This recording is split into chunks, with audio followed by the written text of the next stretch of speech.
And then joining me now is a senior member of the Marist College Football program, Ethan Parish. Ethan, thanks for joining me today. We're going to jump right into it. First, just talk to me about, how you got introduced to football. So I started pretty young. High school pretty prominent in Maryland, or high school football is pretty prominent in Maryland. So I used to go to all the high school football games. I really just wanted to be out there under the Friday night lights. And then my cousin also played football. So I'd go to a lot of his games because he was a local kid. And he actually ended up playing at East Carolina. So I was able to go to a lot of college games. So that kind of sparked the college interest. And, the rest was history. Awesome. And now as you're transitioning into your final year here at Marist, you've started to take on a leadership role. You started to last year, but even more so this year. What is that transition into being a leader like? It was pretty interesting. I something that I feel like I am a natural born leader. At least people have told me that. I feel like me becoming a teacher has some things to do with that. I just have a very projective voice and I like getting my voice and opinion out there. But also following the footsteps of people like Luke Butera, who's now a coach here. He was literally my travel roommate for when we traveled my sophomore year and his senior year. So seeing him be a captain and seeing also Dan Whittakind be a captain, who was another offensive lineman, it was, the footsteps that they and the path they kind of paved for me where I wanted to follow them and be just like them. But it's been great. I really love giving my voice out to the guys and supporting everybody and making sure everyone's on the same page. Absolutely. Now, I know you previously wore the number 64, but this past season made the switch to the number 68 to honor someone in your life. You want to talk about that a little bit? Yeah, so that was for David Forney. He played offensive line at the Naval Academy.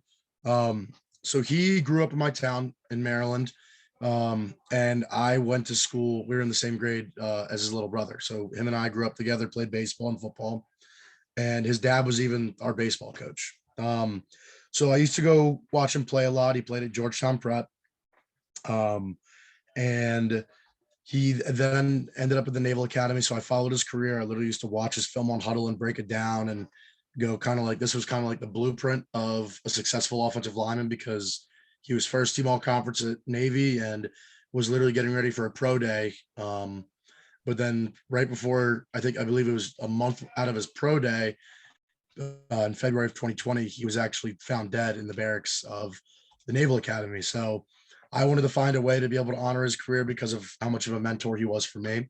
So I decided, what better way to do it than, to wear his football number and keep the legacy going. And so I'd ask his parents and whatnot. And, they cried some tears of joy. It was definitely an emotional day, but they were all for it. And, hopefully I can get them up here for a game. So, we can just kind of keep that name around for sure. Absolutely. I'm very sorry for the loss there, but it's great that you're able to honor him like that. Now, lastly, past few years for Marist football haven't been super successful, haven't won a championship in 9 years. And as long as you've been here, they haven't even had a winning season, right? Correct. So, what do you think will be the difference maker this season and hopefully turning that around and maybe even having a championship team? To be completely honest, I believe that there's been somewhat of a split and a little bit of a wall between some of our, teammates and whatnot. And a lot of that had to do with the senior leadership. I think a lot of guys kind of had their own goals and whatnot and what they wanted to do in their life. And football may have been kind of put on the back burner a little bit, but I think now we have a great group of seniors. And we were also able to get that group of seniors in 5th years and even 6th years with our coaches and kind of figure out what our goals were. So we actually have something to work for. It was always just kind of a show up, play football and do whatever. And now it's actually, I feel like we're a lot more driven now, but also we have a good group of young kids that are stepping up, and those seniors in 5th years are also pretty close with those young kids. And I think that the bonds that we created pretty early on is something that is really going to set us up for success in the fact that, we kind of have a brotherhood and more camaraderie going. So I think that's really going to carry us far. And, especially the goals, but I think we're going to be a lot more driven than we were in the past few years. Awesome. Well, good luck to you and the team in the remainder of your off season and then the season coming up this fall. And thank you for your time. Yeah. Thanks, Rob.